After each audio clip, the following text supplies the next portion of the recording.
We're on. You get started.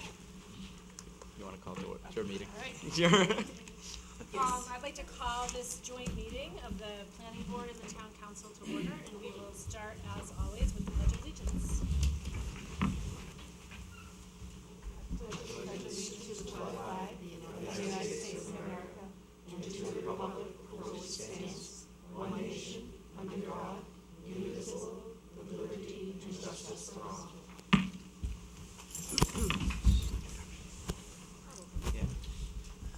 I think it would probably be a good idea for us to, because we do this maybe once a year, so for us to start with introductions. And so I'll just go ahead and start. My name is Tony Weinstein, and I'm the chair of the Town Council. Go this way. I'm Eric Bodeman. I'm the chairman of the planning board. I'm Diane Hardy, I'm the town planner. Val Shelton, Vice Chair of the Planning Board. J.D. Burton, planning board member. Tom Sauer, newbie on the planning board, alternate. Oh, Helen Sanders, town council. Zachary Dumont, Town Council. Gretchen Cass, town council. Casey Finch, Town Council. And I'm Steve Forney, the Town Administrator. Thank you. And so, just by way of introduction also, I would just want to say that this is a meeting that I think we started doing about 3 years ago. I think this is the third time we've done a joint meeting between the Town Council and the Planning Board. And it's just a good way for us to all sort of be on the same page about what's coming up in our community. And I know tonight we have a presentation from our economic development consultant, and I think that that will be really helpful for the community to see. So I don't know, Eric, if you had any comments? No, I'm just looking forward to the presentation, actually. Thank you. I'll take it. Yeah, please. Thank you, Madam Chair. As the council's aware, and for the planning board's information, earlier this year we did, the council does their annual goal-setting session. And one of the goals that the council set was to examine economic development opportunities in what we're calling the gateways, which are North Main Street to the Durham border, the Western Gateway, which is down 152, and then the Southern Gateway, which is Exeter Road to the Newfields town line. After that, we contracted with ADG, which is our economic development consultants, to help us try to determine what we could and could not do in those areas, what's probably be the best idea. And tonight we have Stu Arnett, who is from ADG, as well as Bill Flynn, to go through the presentation and show what some ideas that we've worked on. And what we're looking for from the planning board and the council is sort of just to get an idea of, are we going down the right path? And then ultimately the planning board would take the ball and come up with some recommendations for zoning changes. And then ultimately the council then would adopt or not adopt any of those changes recommended. So with that being said, I'll turn it over to Stu.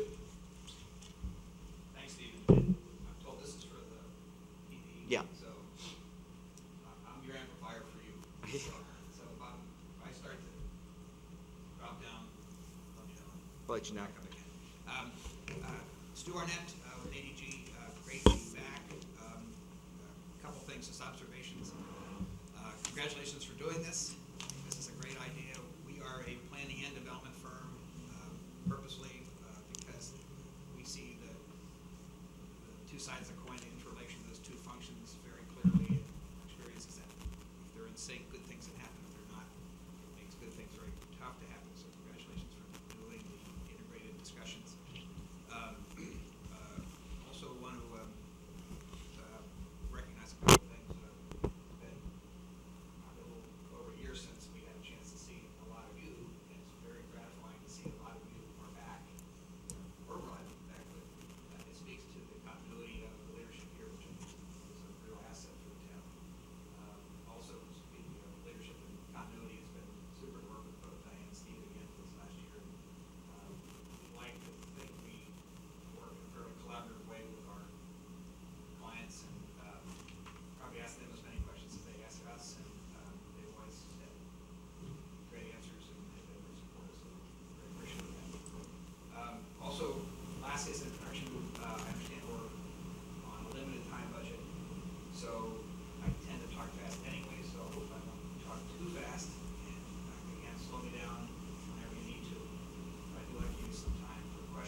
notice the three gateways, and, if you need to go that way, okay, go.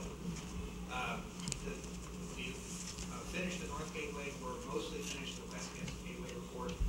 We've started on the south gateway, and we don't really have much to show you in the south yet, but, we'll talk just a couple minutes about the thematic part of it, which is we see that as a real, strong asset of the convenience, recreational, and natural resource connected gateway. So you'll see there's sort of a theme to each of the three, and already going backwards. But one of the things we thought was very important was to connect these three together to show the connection between the three and how they all interrelate to the town, and how to make the thematically them complement each other. So you'll see the north gateway has a different focus as we go forward than the west does, and the south, and hopefully they're all complementary. So our intent was, as Steve said, to look at the gateways and see what, how you can best take advantage of the opportunities here. A variety of things we've looked at. I should go back. You may remember when I first introduced how we call an opportunity assessment, which is what we call this. There's two little themes we use. One is we look at four factors: money factors, market factors, people factors, and place. Money, market, people, place. Most what you'll see tonight is place focused and people focused. We've had meetings with owners, but most of the focus so far has been on the physical places and issues. The remainder will be more on the market and money as we go forward. We'll see what we're talking about that. And then in the place, we picked three different types of characteristic considerations to be considered. And of course, anybody on the planning board knows those well, considerations. Okay, so the north gateway is the area there, the northeast quarter. It's the environmental considerations, again, mainly along the red path. There are natural resource based, the soils, the floodway, the wetlands. Won't go into what you already know about hydraulic soils and the different standards. We can speak to that if you like. Some of the major land use considerations that we identified in looking at this quadrant was there's still quite a lot of open space. Some of it's wet, some of it's in conservation, but there's still development potential, which has both positive and negative possible implications. Some large undeveloped tracts, and there's a lot of existing parks and other natural resource amenities, which can provide zero cost amenity package to the community in this area. This is part of the issue with the open land undeveloped tracts. There are limited access points into and out of this very large quadrant. And so going forward, we have to think about those three intersections, especially if that northeast quadrant continues to develop. We have a lot of traffic trying to come through the three bottlenecks or three entry points. It can be done, it's just it's something that has to be considered going forward. So regulatory consideration, there were some issues there about what was allowed and what wasn't, the road frontage, what was permissible on the soils and such. I think working with Diane and we've come up with a list of some of the considerations to perhaps have the planning board look at. And in the maps, you'll see the specific parcels we looked at for the development potential in the North Main Street. And Bill, kind of give us purple and orange.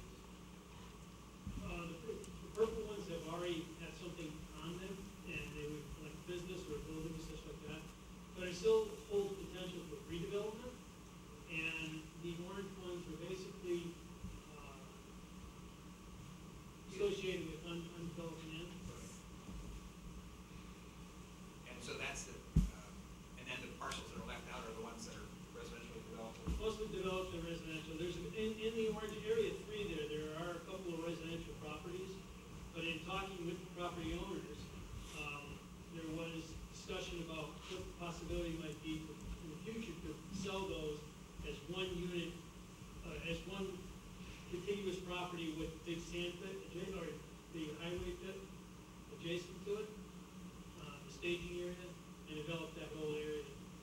The main constraint is the size of the property. They're small. We need you to be on mic. You're not on mic, so it's not being picked up for the television. The main constraint in that, one of the main constraints in that area is that properties tend to be rather small and very well established, especially on the southern portion of North Main. It has a lot of historical integrity and character, which you want to preserve for the ambiance of the community and the sense of identification. Whereas you start to get up to the north, it's a little bit broken out. And in order to do any really significant development, one thought would be to consider combining several different properties and looking at the opportunities to do a collaborative joint development. Keep going. How do we just?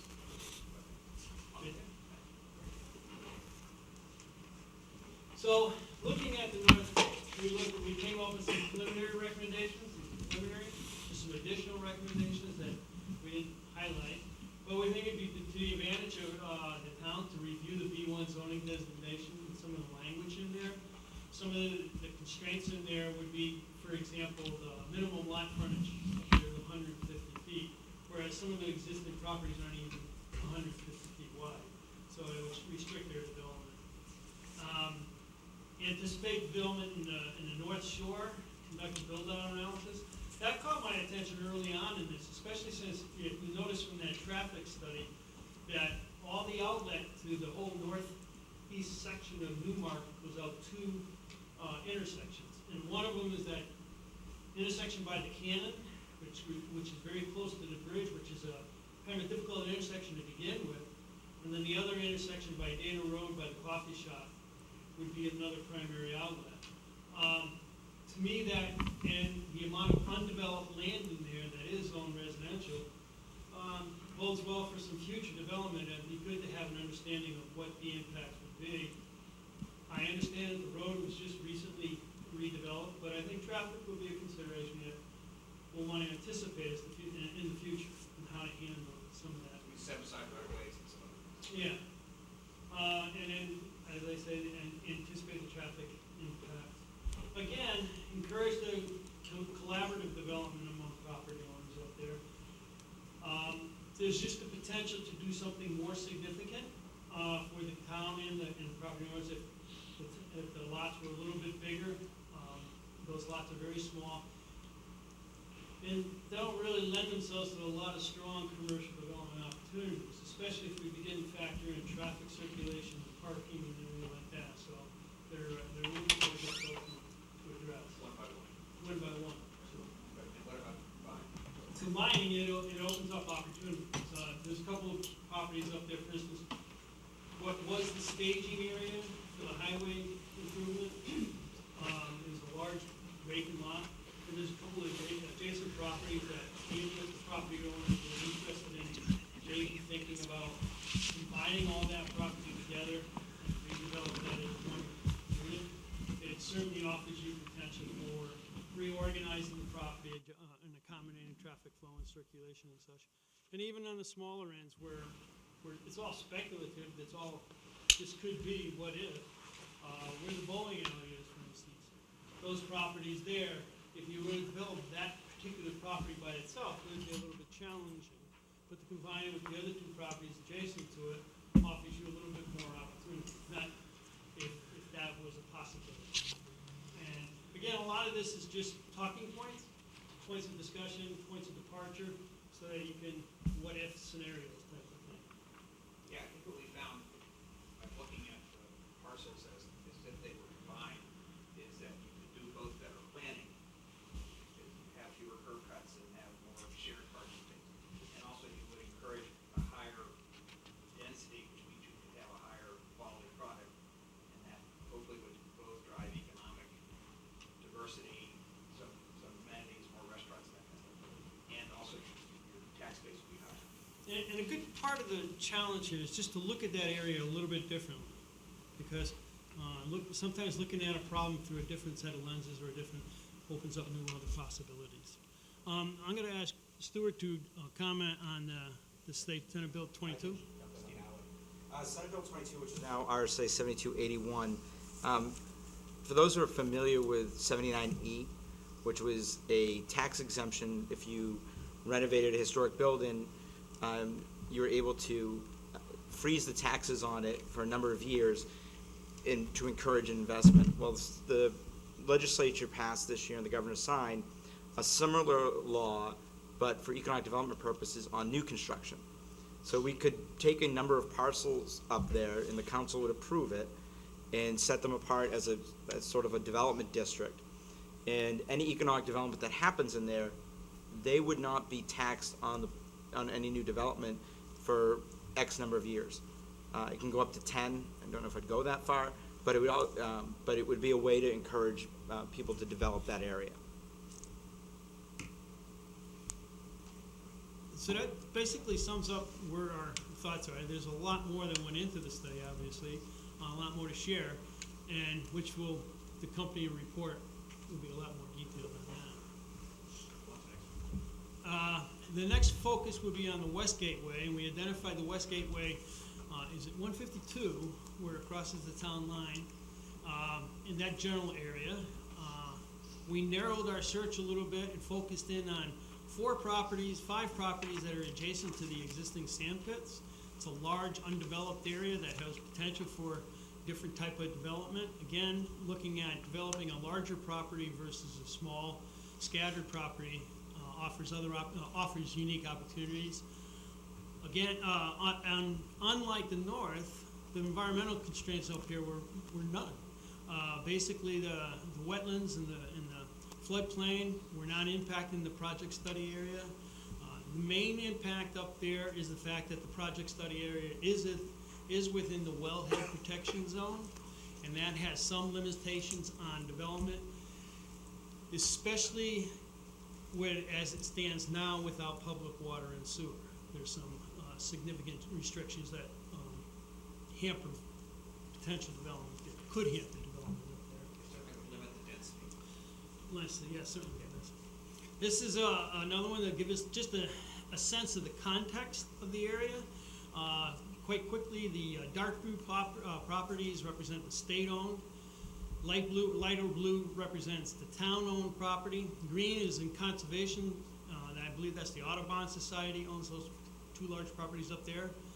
And then the reds and the yellows. The yellow represents all residential property, and and you'll notice that quite a bit of those it's the most of that entire area. However, if we look at that purple area, that's the B3 zone. That and some of the land adjacent to it is all in the B3 zone, which has constraints on residential development in the future.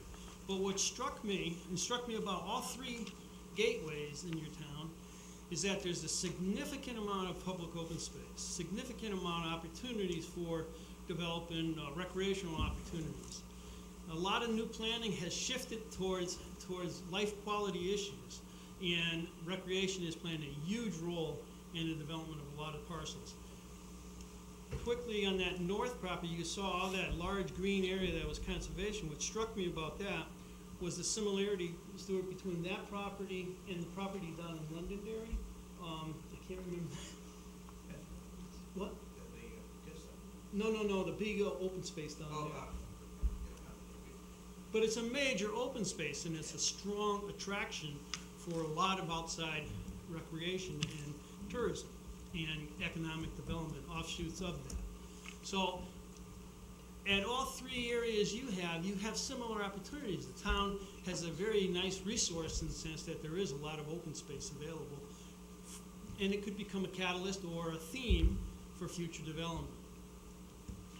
And it's an amenity that you don't have to pay for yourself to protect. Yeah. But it is becoming increasingly valuable to all the above, renters, buyers, businesses. And that northeast corridor proximity is right there, you know that better than most. And as Bill's pointing out here, even when you start looking at this, there's some really interesting potential of connecting trails and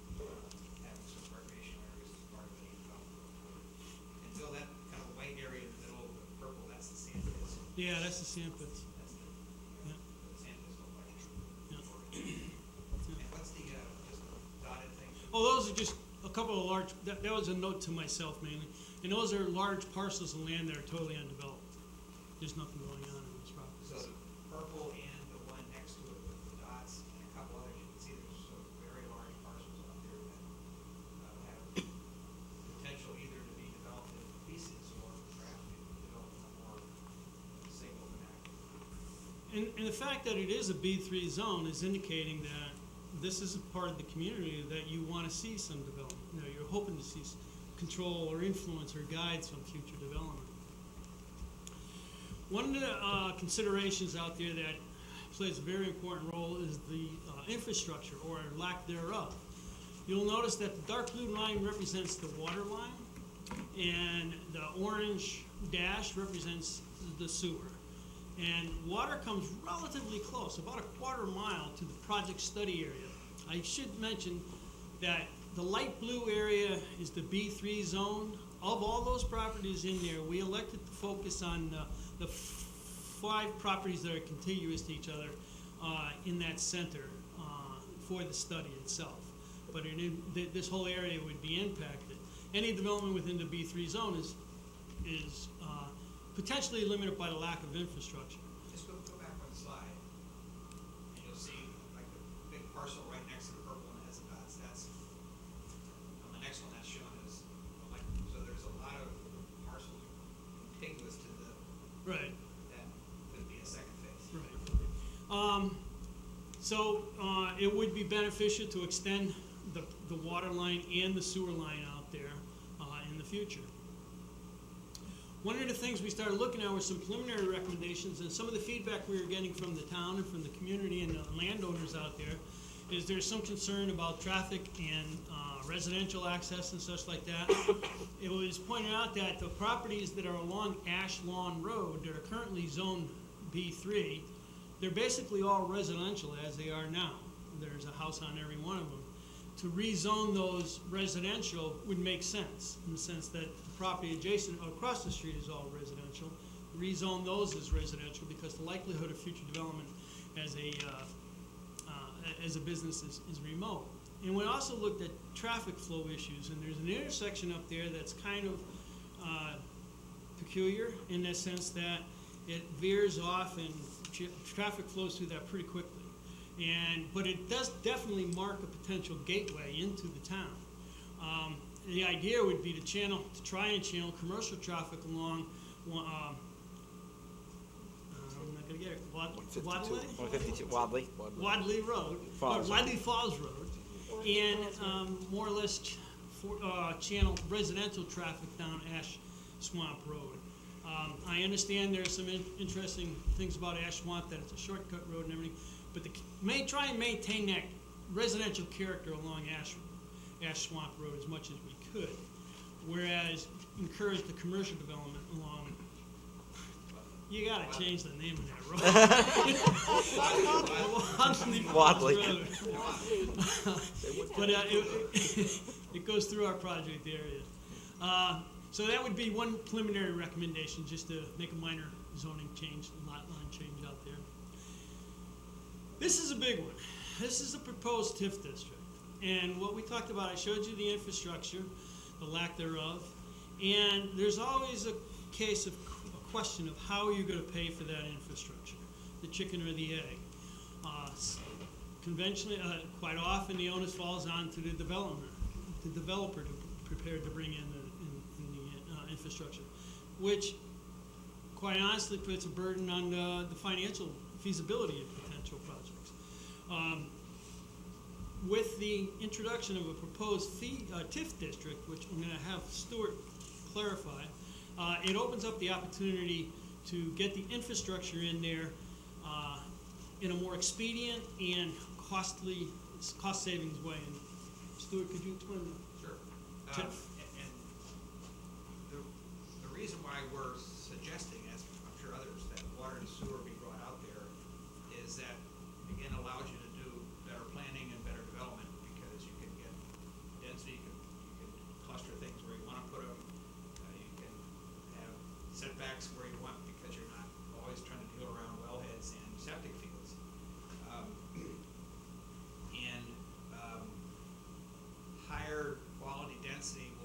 encourage a conceptual development. Continued reliance on groundwater and ground treatment is going to encourage piece by piece by piece by piece. It's going to encourage half-acre, 3-acre, 5-acre, small pieces, and low density, low impact. So the question that, of course, Stephen asked me right away was, well, how would we pay for it? As Bill mentioned, sometimes you get developers to pay, but this is be very hard to get a developer to prepay this because which one?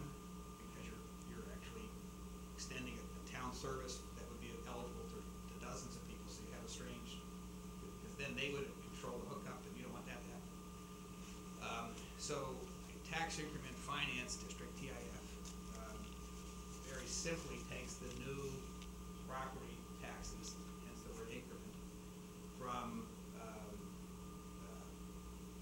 properties built and dedicates it to paying off the bond for the water and sewer that allow that to happen. That's a very fast summary of it's actually a very simple concept, and there's 101 questions about what I have to do. But I'm happy to say we've helped half a dozen towns do that. And just the back of the napkin said that, I think, Stephen, some somewhat dated reports had, this is a $3 to $4 million, allow me to be real general here, investment, and if you do that by annual debt service, it's probably $200,000 to $300,000 a year, depending on how long the term is.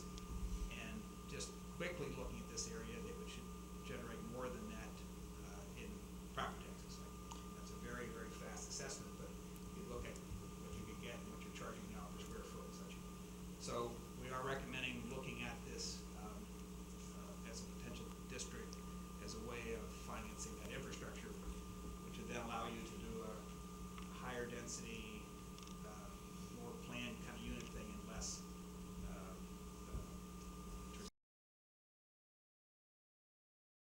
Some examples here next. And it also protects the water that's out there, because Well, yeah, I guess- we're not drawing off it, we're bringing it in from other places Yeah, I'm versus sorry, yeah, doing the it gets the aquifers. septic fields off that. Right.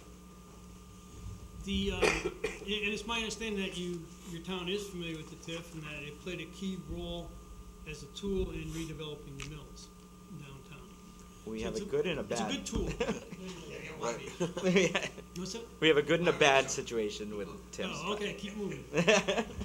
Well, if you were to be able to pass the TIF district, this would open the door to extend the water and sewer, which really is a game changer. It changes all your potential for future development out there. Not only for the project study area that we're looking at, but for the properties along 152 that are still within the B3 zoning area. And opens up some of the light blue ones, Yeah. Very quickly, I'm going to jump way ahead, and in the report you'll see we did a series of build-out analysis, and we looked at one set where if we did nothing out there and the property just got developed as it was today, what might that look like? And it was very sporadic development, and it was very disjointed type of development, but it was very realistic. We jumped ahead and looked at looking at this area as a project study area for what they're referring to as a suburban mixed-use development project. It's 100 acres in size, so it has very good spatial qualities to it. It's very easily developable land, and right now these are very popular types of developments. And basically what you're doing is you're taking an integration of retail, commercial, office, residential, and recreation and incorporating it into one community, one design. And this is a possible direction we saw the project moving as a whole. If earlier, a couple of years ago, there was an economic development committee that reviewed potentials for out there. And one of the ideas was having the continuing care facilities out there, plus providing some services for the people out there. Like, I think we kept saying a small coffee shop or dry cleaners, those kind of services out there. So it sort of mixes, this goes to the next level and shows what it could be. Yeah, I think we tried, because you asked us to make sure we looked at not just, one of my first questions when we were asked is economic development just mean tax base? And the message we got very clearly was no, it also means qualitative issues too. And so we are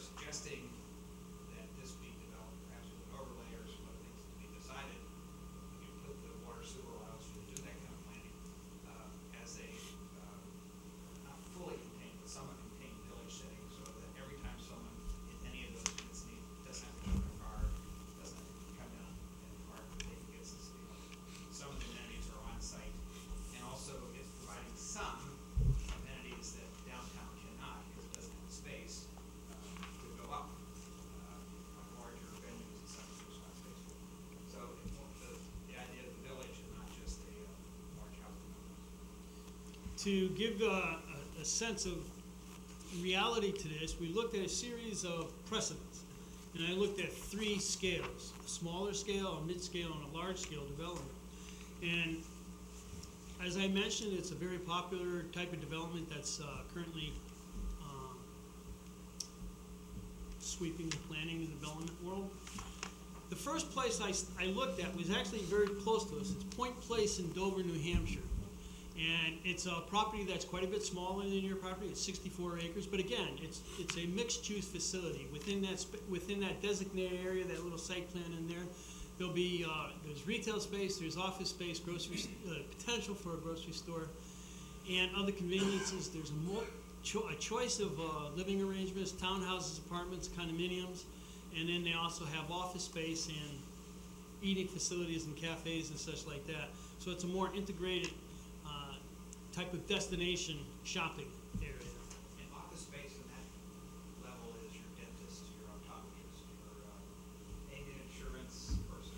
It's not going to be international headquarters or somebody that's having large rush hour. It could be. Yeah, I can tell you what's out there. There's a realtor, the marine recruiter, Edward Jones, because they're in every neighborhood like that.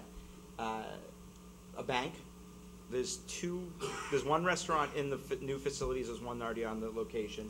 There's a couple small shops, like home goods, like not a home goods, but home goods, as well as I believe there's a couple fitness centers, those kind of small things. Assisted living out there. Right, and there's a large assisted living. And the other part of that make this one, most people could drive and look at it, why it would look attractive is it also, in the back end, it connects to a purely residential neighborhood, which is off Back River Road in Dover. So it has that transition from what you think of near the Bill Doobie Ford, that area, to a purely residential area. Then the next one we looked at, in sense of scale, to up the scale a little bit, I focused on one development in Peachtree City, Georgia, and again, it's a 37-acre site, but it's more densely developed, and a greater emphasis is placed on perhaps some residential housing, but within that same space, they're offering retail and commercial and office space as well as walking trails and paths. Recreation plays a huge role in these spaces, and outdoor eating spaces, small cafes, people gathering points. One of the advantages, one of the attractions to a space like this is that it's not only, those open spaces are not only attractive to the people who are living within the area, but also the community at large. Because as Stewart offers, it offers a venue that maybe you were not able to house elsewhere in the city, like a movie theater or a large bowling or something like that. But this one is in Peachtree. And then the last one is, this one here is up in Maine. Rock Row is the name of it. It's in Portland, Maine. I put it in here for 2 reasons. One is it's the same size as your lot. It's 100 acres. The second thing is that it's a former quarry pit. It is a very large development. To give you a sense of what is the potential and scale to get on a property that size. Where it differs quite a bit is that it's within a more urban area and more access to right off of the interstate. But I thought it was a good one to say, okay, well, this is the far point. This is the outside point. I don't think you would want this out there. But these are some of the elements that might go in there that would be attractive to the community, and be and the eateries or the movie complex or a stadium or for concerts and such like that. The various amenities. Can you go back 2 slides to the low? The Dover. You did, per one has this square footage again. Well, Go to that's, second. Well, go ahead third. Just start adding up that commercial space, divide it by 1,000, and multiply it by your tax rate, and you get the sense of income. That would be a district that would pay for a lot of infrastructure very fast. but these are just 3 examples of a small, medium, and large. And just to, if nobody's familiar with Rock Row is in Portland, It's Westbrook. It's basically right on the Westbrook line, and it's right off 95. Yeah. So it's that's definitely a destination one versus the way I looked at it, the Dover one would be more realistic for Newmarket and its surroundings, just because it would provide the mixed use, the housing, the services that needed out there, but it also provide a little bit of services for those parts of Lee, Nottingham, those communities that don't have to go all the way to Epping, don't want to go all the way to the Circle, but can go somewhere to get some of the smaller services while hitting 125 that much. And it gives you a downsizing, you want to get out of single-family homes without leaving. And that's a big I thing. agree that that's much more realistic Yeah. for a town like Newmarket. That Portland thing, Yeah. that'll never No. happen in Newmarket. No. I think what we're trying to I know, you're trying to show us what is coming. I agree. Yeah. I agree. Yeah, that's the takeaway. You don't have, your possibilities are endless out there. The scale, the scope, the combination, everything is gonna come back eventually, like all development, it's gonna come back to your economic foundation. What's gonna work out there economically? And that would be addressed by some of the economic factors.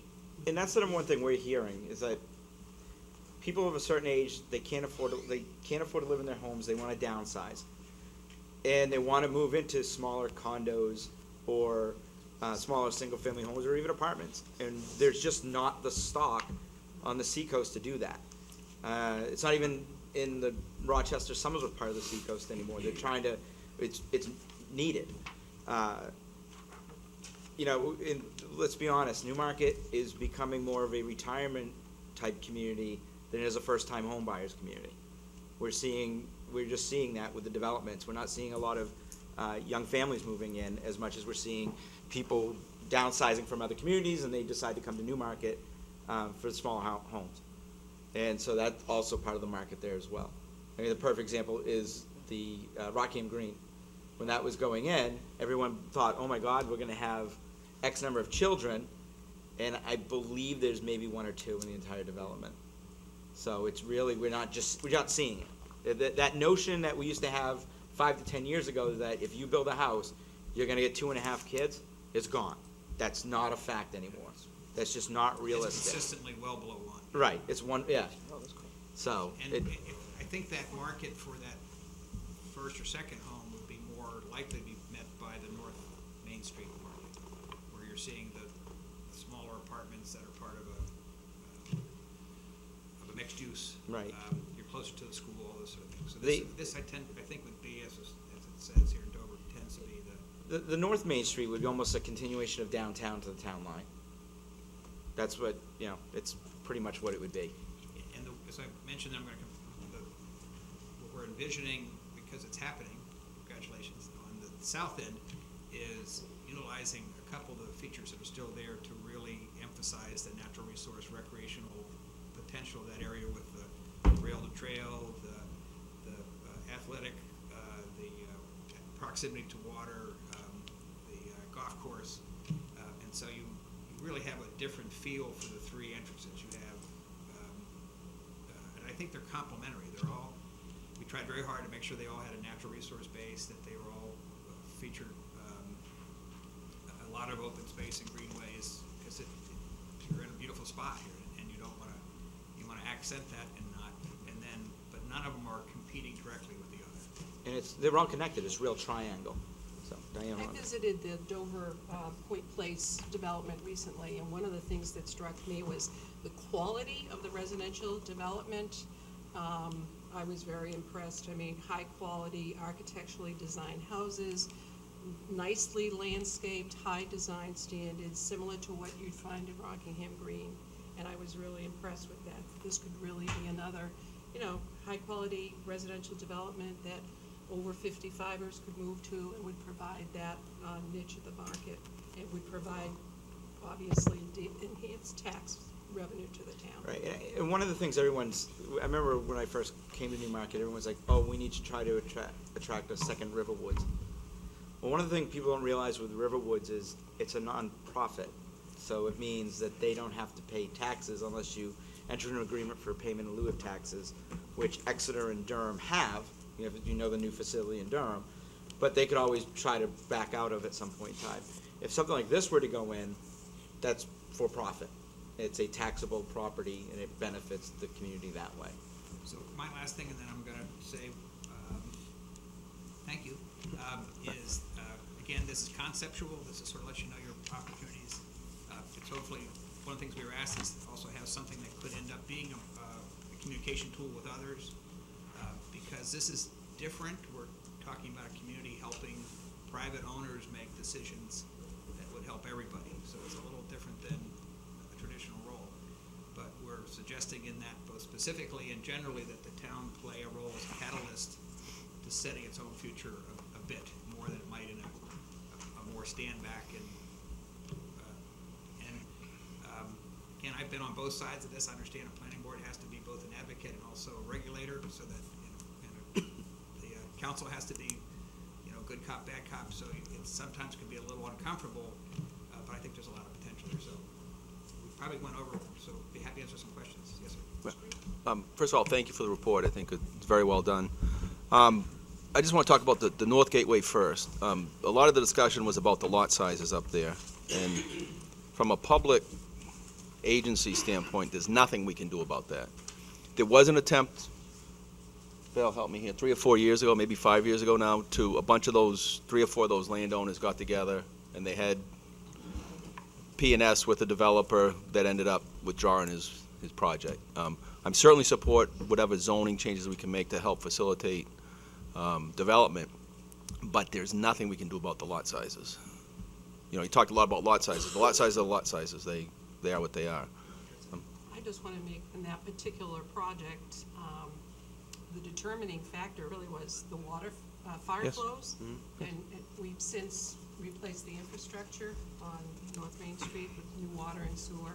So I think we're poised in a much better position today than we were 5, 7 years ago when Mr. Landry, I think his name was looking at that area. But in order to achieve a development of that magnitude, you'd have to have a consolidation. But we're seeing this in a lot of suburban communities where I've worked previously in Merrimack. We saw a lot of consolidations along Route 3 and the creation of reasonably sized development tracts. So it isn't out of the realm of possibility that that would happen. Oh, no, I agree with that completely. From a regulatory standpoint, there's nothing we can do about that. No, Either they agree or they don't. Right, the owners would have to be the Yeah. catalyst up there with us. And on the 152 corridor, though, I certainly, to me, that's been a huge failure of our zoning. We've had that zoning in place for quite a while. Nothing's happened out there. I know there's a bunch of people in town who think it's a great success of zoning because they don't want anything out there. I certainly support the TIF process. I support trying to get development out there, and I will certainly be engaged in trying to develop zoning changes that help make that happen. And I think water and sewer is key to that because our aquifer, the way our zoning is now with our aquifer district there's not a lot you can do. There's not enough density there to make it happen. Right, and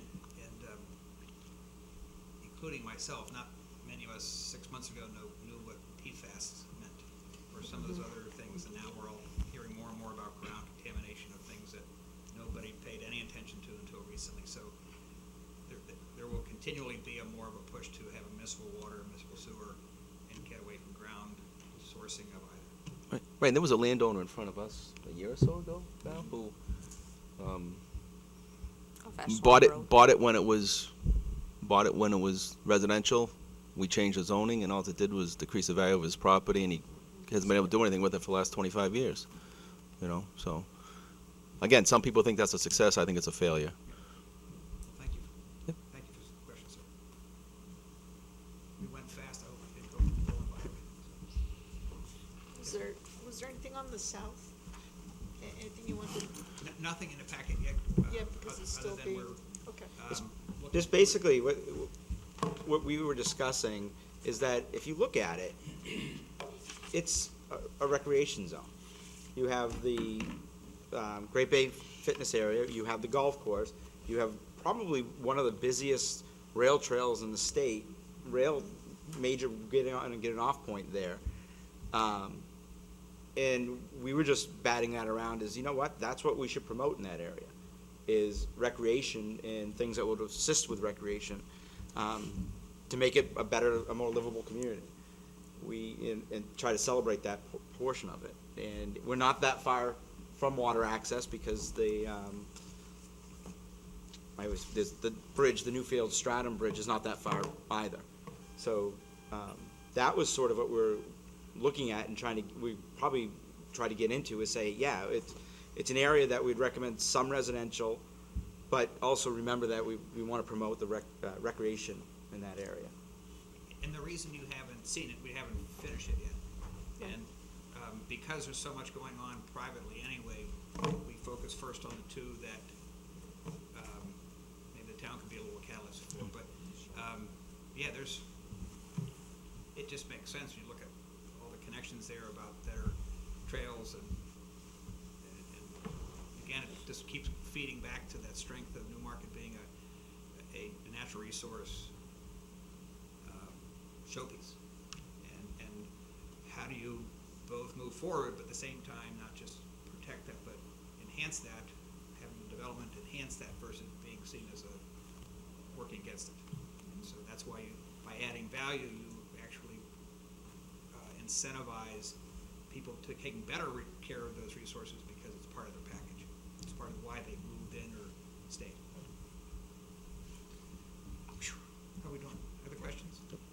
Plenty of time. I know your time limit, so I'm. Can I mention that in the Southern Gateway area, we do have a new property owner who has bought the railroad depot, and he has been before the zoning board and will be coming before the planning board. He's interested in doing some kind of a mixed-use development, bike shop perhaps, maybe a small eatery.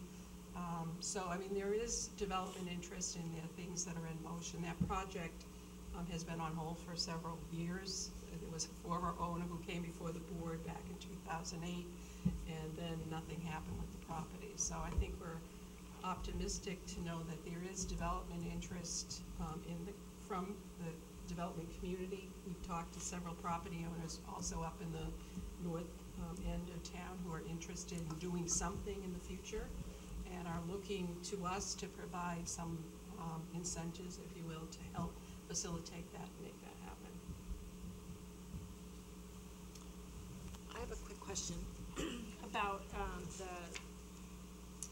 the West Gateway and that project that you're suggesting.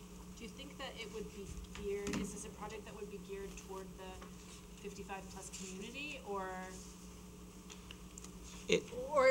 does it just naturally sort of? It just lend itself naturally to goes that way. I don't believe Point Place is age restricted. I don't think you can legally anymore. It's not. I believe it's I don't not. think I Yeah, believe it's not. but it could provide that. it's naturally turning into, Yeah, we haven't, as I mentioned earlier, we haven't spent a lot of time Yeah. marketing it because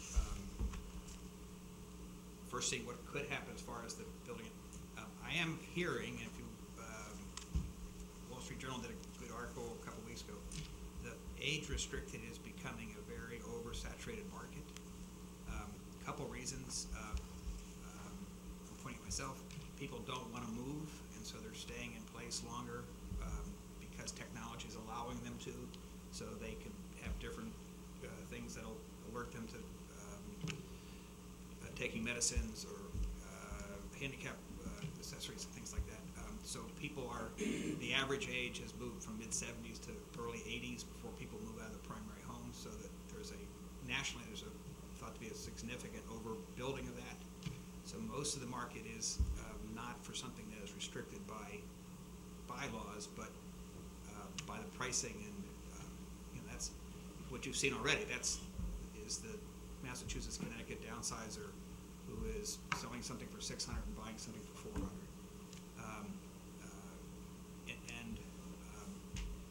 Another community we did a little bit of work with has a lot of restricted rentals and ownership, and recently talked to the planner, and she's pretty concerned. She's saying we're going to have a real problem in about 10 years because we're not going to have that senior population, and these deeds do not allow us to rent to somebody else. And so we have a shortage over here, and we're going to have empty age restricted over here. So I think the market will take a little bit more of a look at that, but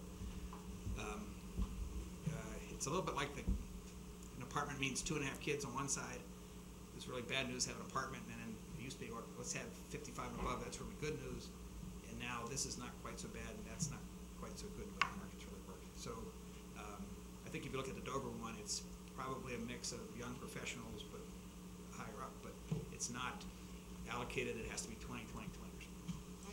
Because I think that that's important too. That one of the things that I've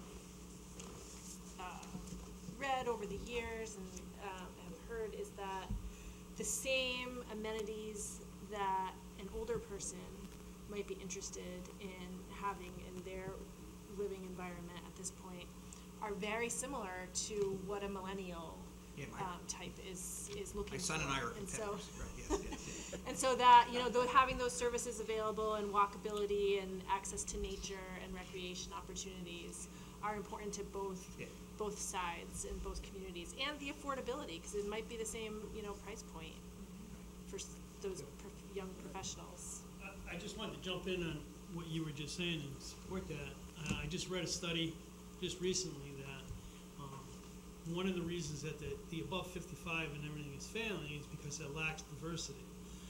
But one of the key things about marketing is looking at the fact that the millennials, even though they hate us, and the baby boomers and such, they do share common interests. And to give you a clear point, one project area I looked at, one of their key amenities is shared office space. And I don't know if you're familiar with the concept, but you would buy into, or at least become a member of a shared office space. You might have a couple of 100 square feet, or sometimes it's just a working desk with internet access and such like that. But they're a communal working space. They're becoming very popular all over. We have the one country. You have one. Okay. downtown. Well, that was a central amenity, and what they initially thought was that they were going to get young folks who are entrepreneurs and such coming in. And when they looked at their membership, it was a clear cross mix of older retired people who, like myself, were looking at starting a new career or dabbling in something new, versus as well as millennials and such. So those shared uses are very, very important because they have to sustain themselves that way. I'm sorry, did you want to follow? I was thinking of that sort of idea more for the North Gateway area, because of the issues around it. And you were saying earlier you have to get creative about it, and I've been asking the question for a while, like, why does it always have to be the traditional, like, brick and mortar type, everybody parking and walking in and then coming back out type of business? There's lots of other business Yeah, now that, The different uses are getting more models. flexed all the time in reality. yeah, that can fit into small spaces. Yeah, You don't and- have to have a space that's big enough for I think 5 everybody will people. say especially for millennials, but is that their mixture of live, work, play is all very much more mixed. They will be doing versus I live here, I work there, and I vacation there. It's very much that they're combined. I've lived that for the last 7 years, Yeah, so I know. it's truly why malls are, who would have thought in the 90s that malls would be failing? In the 80s and 90s, everyone thought the downtowns were going to be failing and the malls were going to be the next thing, and now it's flipped because the groups that have disposable income, which are the millennials and the boomers plus, want to live in a community and want to be part of a community that the strip malls, the industrial parks don't have. You don't need the parking lots that have enough cars for that 5 people take their own car to go to a store. It just doesn't, you don't need it, and it doesn't happen. It's the movie theater thinking that we better build a parking lot for the Friday after Thanksgiving movie theater idea. Right. And Yeah, then- but that's a zoning problem. Right. Yeah, exactly. Towns mandate that, that's not. Yes, oh, absolutely, and that's one of the things we'd have to look at, I agree. is, Val? So this is a question for you, Stu, and maybe also as much for the council. With regards to the Southern Gateway and the connectivity to New Road with the town-owned properties, and getting those back on the tax rolls, as well as all the undeveloped land along that section of town that's under current use and really not contributing to the tax rolls, are you looking beyond just the 108, contiguous properties for that Southern Gateway? As part of the study, I've done like the north and the west, where I've expanded that area out to look at the context. I mean, entire area there. Because I think that's gonna be key, especially down there, because there are a couple of reasonably good-sized parcels down there that have potential to contribute to something. And so we've looked at that as well. So they would be, we're looking off of 108 as well, as contributing factors. And the problem with New Road is just the access. It's not a commercial road, really. And it's, even after we paved it, it's still not a road that would, No, we understand there Yeah. are issues relative to New Road, but there's also a tremendous amount of land there. Right. That is not on the tax rolls. right. And we're looking at options. It's inside the bubble. It's just like on the north thing, I included that entire whole north area, simply because it's gonna have such a major influence on what happens up there, positively and negatively. And just the one, if you can go to the one with the open space. Yeah, that's a tremendous amount of green contiguous open space. And I apologize for not being able to remember the name of the forest in Londonderry, but it's a very large type, similar open space that attracts people from all over the state and all over New England, actually, because they have some special things about that site that people come to. But it's a major part of their attraction. I learned a long time ago that when in looking at doing tourism studies, anybody that comes to your town for a reason not that they wouldn't normally be there is considered a tourist. And every dollar they spend, whether it's at the gas station or they're at the local eatery, that's a tourist dollar. And that contributes significantly over towards your long-term development, especially as the economy shifts now. And I think we're going away from the large employer-based economy to a more entrepreneur type of economy, smaller scale economy. And so that offers tremendous potential. And the same issues will happen here on Bay Road and Dame Road as would be the challenges on New Road, with the exception of the crossing. You have quite a lot of town land here too. Here that's mostly the transfer station. There's also conservation. Yeah, and if the waterways, the conservation lands, and the wetlands, then you're really gonna have a much better picture to present as to what truly is remaining as developable land. Which is why we're just showing that. Yeah. And Bill did remind me to thank Diane and Steve, because we were able to meet with property owners in both the west and the north on 4 or 5 different Yeah, just to let everybody know, we've talked to them before we came to the boards, because we didn't want them to, first time to hear it in a public session like this. We wanted to make sure they had, buy my land and yeah. build something on it.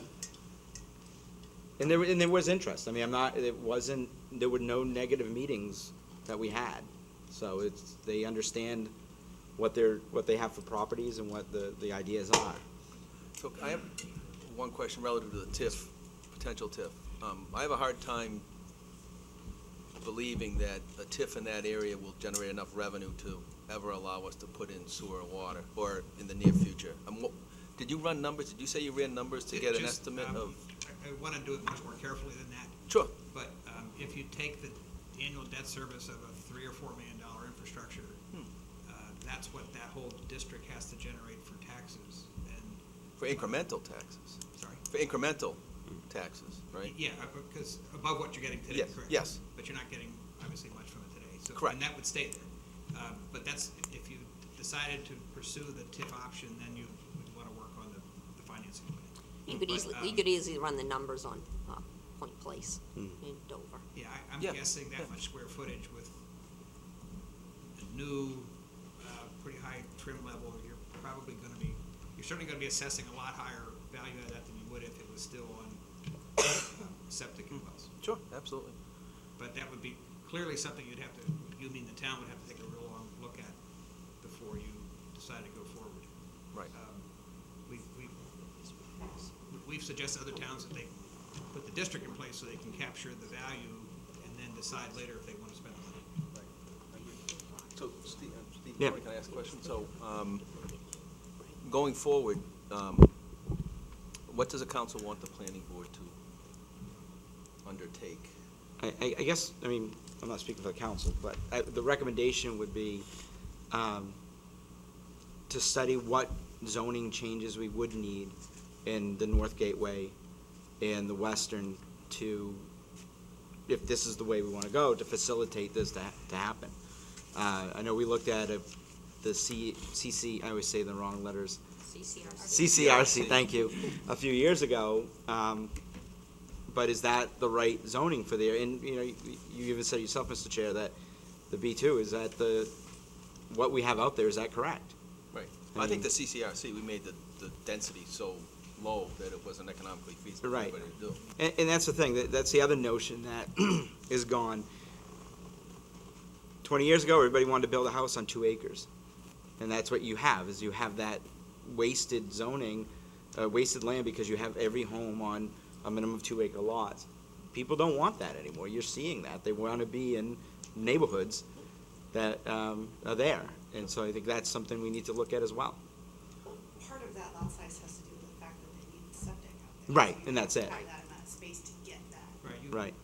You really do suck up a lot of land by having septic requirements, and then also the setbacks from septic requirements, so. Yeah, but for most lots, 2 acres is more than you need for a septic system. Yeah, it depends on the For soil. most lots, depends on the soil. It's a zoning issue, Yeah. to not allow dense zoning. And- Back when everybody was afraid that you build a house, you're gonna have 2 kids. And if you can do. Different times.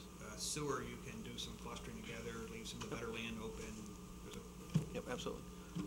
So I guess I will take the message back to the planning board and see what the planning board wants to do. I certainly support undertaking, that endeavor to see what we can come up with. I think we're probably, if the planning board is okay moving forward, we probably should start with a workshop with calling property owners and whatnot, and give them an opportunity to speak and. Which is where we left it off relative to that B3 zone. Correct. Right. Particularly with converting some of the Ash Swamp Road frontage to residential. Correct. And we'll be happy to follow through with any questions if you want to direct them through Diane or Sure, Stephen.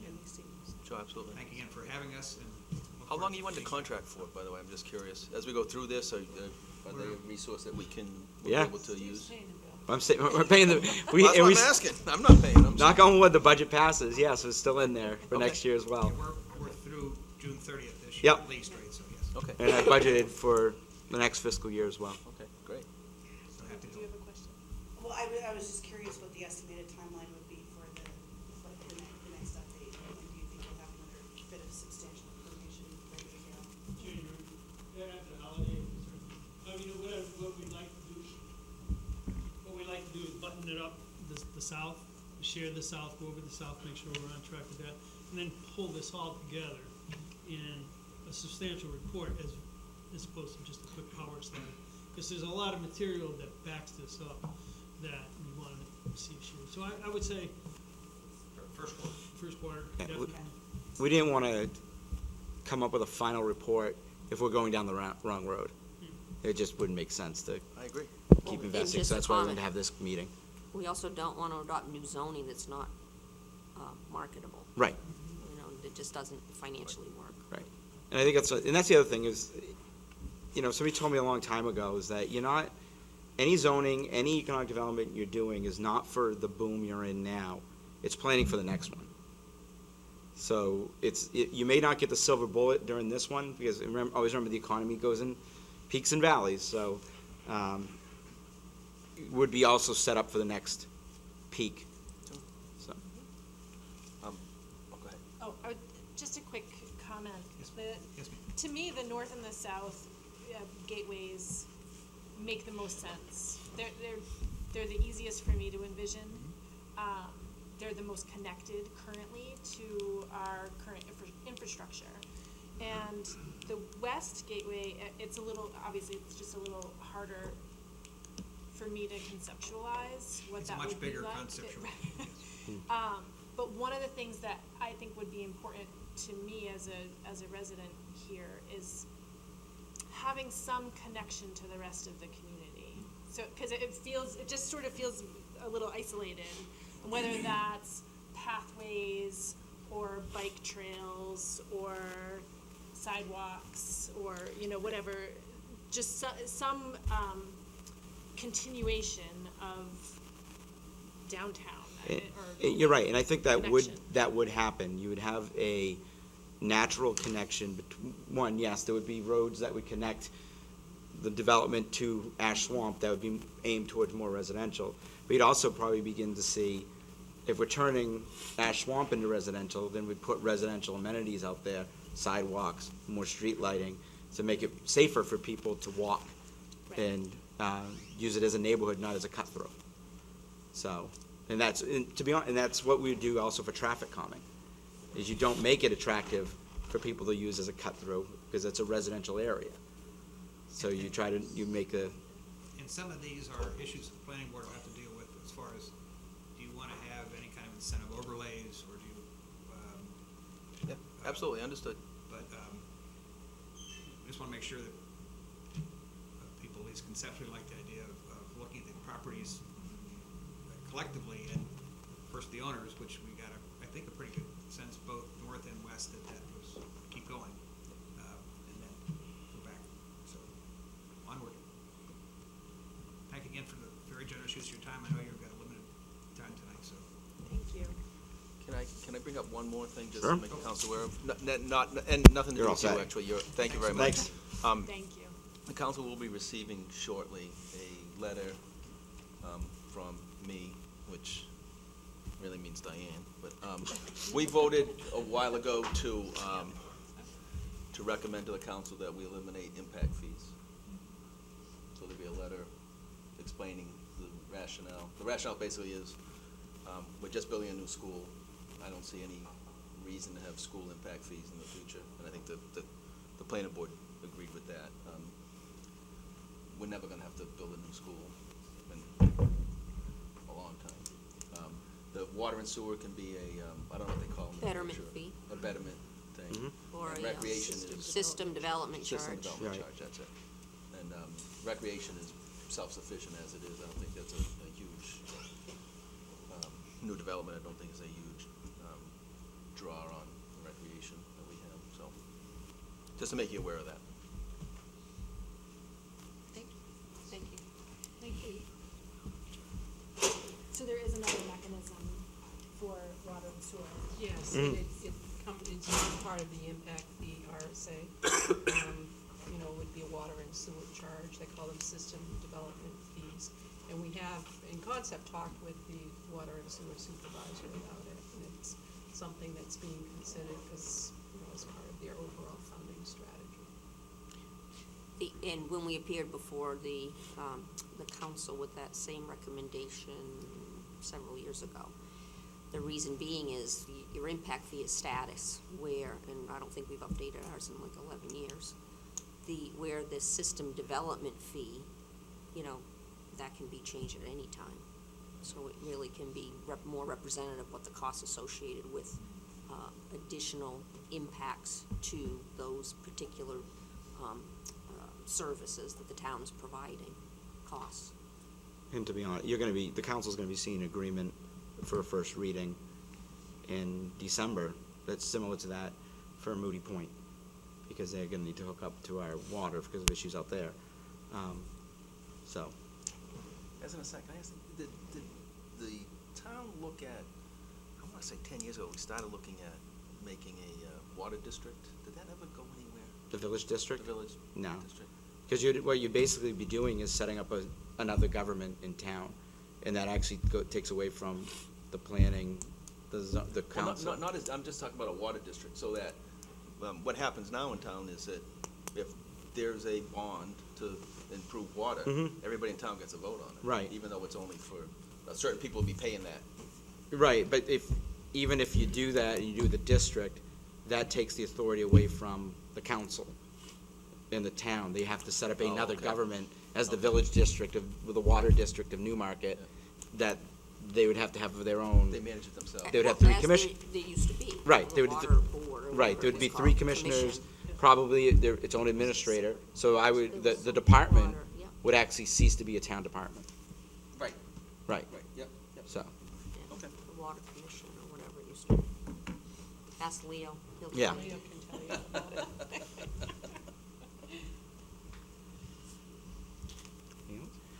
I don't have anything else. no, we're all set? No. Thank you, everybody. Thank you. Thank you very much. Thanks. Counselors, could you take your name tags with you?